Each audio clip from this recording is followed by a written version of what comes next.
দিলীপ শইকীয়াৰ ভিডিঅ' কনফাৰেন্সক লৈ অব্যাহত তুমুল বিতৰ্ক এইবাৰ অখিল গগৈৰ প্ৰত্যাহ্বানৰ প্ৰত্যুত্তৰ দিলীপ শইকীয়াৰ অখিল গগৈৰ তথ্যত 5 পইচাৰো দম নাই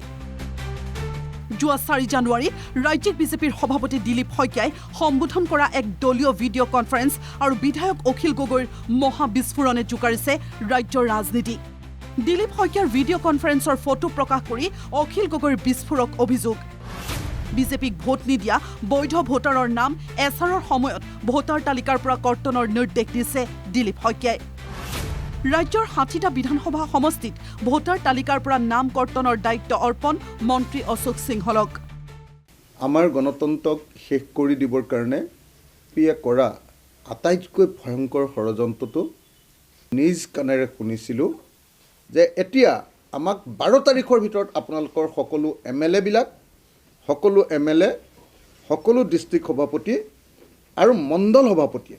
বুথ ভিত্তিক সেইবিলাক ভোটাৰৰ নাম আমাৰ হাতত দিব লাগিব যিবিলাক ভোটাৰে বিজেপিক ভোট নিদিয়ে তেওঁলোকৰ নাম আমি ভোটাৰ তালিকাৰ পৰা কৰ্তন কৰিম কৈছে যে আমি মন্ত্ৰী অশোক সিংঘালক 60টা বিধানসভা সমষ্টিৰ ভোটাৰ তালিকাৰ পৰা নাম কৰ্তন কৰিবৰ কাৰণে দায়িত্ব অৰ্পণ কৰিছোঁ কাণ মোৰ গৰম হৈ গৈছিলে যদি নহয় বুলি কোনোবাই ক'ব খোজে ভিডিঅ' কনফাৰেন্সখন ৰাজহুৱাকক মই দিলীপ শইকীয়াক প্ৰত্যাহ্বান জনাইছোঁ মুখ্যমন্ত্ৰী হিমন্ত বিশ্ব শৰ্মাক প্ৰত্যাহ্বান জনাইছোঁ অখিল গগৈৰ এই অভিযোগক সমৰ্থন অজাপৰ সভাপতি লুৰিণজ্যোতি গগৈৰো এতিয়া অখিল গগৈ ডাঙৰীয়াও যোৱাকালি কৈছে যে তেওঁলোকৰ কাৰ্যনিৰ্বাহক সভাতে এইবোৰ তেওঁলোকে তালিকা প্ৰস্তুত কৰিছে কোনবোৰ ঠাইত তেওঁলোকক ভোট দিয়া নাই কোনবোৰ মানুহে নাই দিয়া সেই তালিকাখন উলিয়াই তেওঁলোকৰ নাম কাটিবলৈ চেষ্টা কৰিব দুটা তেওঁলোকে লক্ষ্য ল'ব এটা নাম কাটিব মুছলমান মানুহৰ নাম কাটিব মুছলমান ভোটাৰৰ নাম কাটিব যিসকলে ভোট দিয়া নাই তেওঁলোকৰ নাম কাটিব আৰু দ্বিতীয়তে তেওঁলোকে বাহিৰৰ পৰা আনি ভোট ইয়াত তেওঁলোকে ভোটাধিকাৰ সাব্যস্ত কৰিবৰ কাৰণে ব্যৱস্থা কৰিব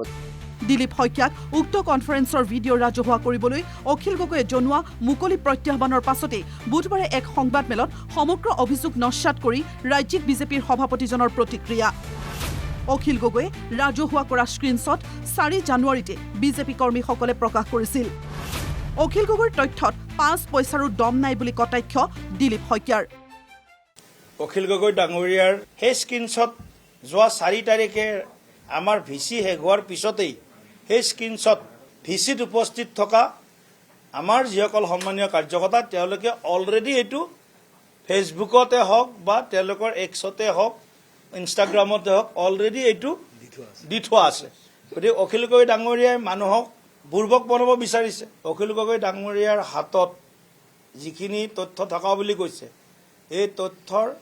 মানে 5 পইচাৰো দম নাই তদুপৰি অখিল গগৈয়ে হৰ্ষ উৰফে বিনোদ কোঁৱৰ নামৰ ডিমৌ সমষ্টিৰ বিজেপিৰ BLA-জনৰ টাইমলাইনৰ পৰা স্ক্ৰীনশ্বট সংগ্ৰহ কৰি প্ৰকাশ কৰিছিল বুলি উল্লেখ কৰে সভাপতিজনে এই ফটো 4খন অখিল ক'ৰ পৰা আনিছে মই সেইটো কৈ দি আছো হৰ্ষ বুলি এজন ব্যক্তিৰ নাম আহে মোৰ ফটোৰ ওপৰত সৰু ফটোখন হৰ্ষজন 4খন ফটোত কমন সেই হৰ্ষজন হ'ল ডিমৌ সমষ্টিৰ BLA-1 হৰ্ষ ওৰফে বিনোদ কোঁৱৰ তেওঁ পোষ্ট কৰা 4খন ফটো যিখন ফটো 4 তাৰিখে ৰাতিয়ে পোষ্ট হৈছিল সেই ফটোখন যোৱা 6 তাৰিখে 9:30 বজাত অখিল গগৈ ডাঙৰীয়াই ফেচবুকত পোষ্ট কৰিছে দিলীপ শইকীয়াৰ এই মন্তব্যৰ পাছতেই বিতৰ্কত নাম সাঙুৰ খোৱা বিজেপিৰ BLA বিনোদ কোঁৱৰেও বিষয়টোক লৈ NKTVৰ আগত প্ৰকাশ কৰিছে প্ৰতিক্ৰিয়া অখিল গগৈ নিচিনা এজন বিধায়কে মোৰ ফেচবুক পোষ্টৰ ফটোখিনি তেওঁ চুৰ কৰি মই চুৰ বুলিয়ে কৈছোঁ তেওঁ এজন বিধায়কে ইমান নিকৃষ্ট কাম কৰিছে মোক এই বিষয়টো লৈ সাঙুৰি গোটেই অসমৰ ৰাইজক এটা বিভ্ৰান্তিকৰ আৰু এটা বিপথে পৰিচালিত কৰাৰ উদ্দেশ্য প্ৰণোদিত কথা কৈ তেখেতে আমাৰ ৰাজ্যিক সভাপতি তথা আমাৰ অসমৰ মাননীয় মুখ্যমন্ত্ৰী হিমন্ত বিশ্ব শৰ্মা ডাঙৰীয়াৰ ভাৱমূৰ্তি ম্লান কৰাৰ তেখেতে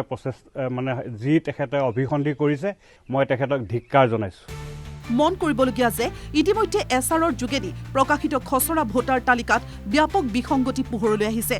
তাৰ মাজত এই ভোটাৰ তালিকাৰ নাম কৰ্তনক লৈ অব্যাহত এই অভিযোগ প্ৰতি অভিযোগসমূহে স্বাভাৱিকতে বহুতৰে মনত প্ৰশ্নৰ অৱতাৰণা কৰিছে এতিয়া ইয়াৰ সত্যতা নিৰূপণত নিৰ্বাচন আয়োগে কি ভূমিকা পালন কৰে সেয়াহে হ'ব লক্ষণীয় কাজিৰঙাৰ পৰা কিষাণ ছেত্ৰী ডিমৌৰ পৰা উমেশ চেতিয়াৰ সহযোগত গুৱাহাটীৰ পৰা দীপাংকৰ কলিতাৰ ৰিপৰ্ট NKTV+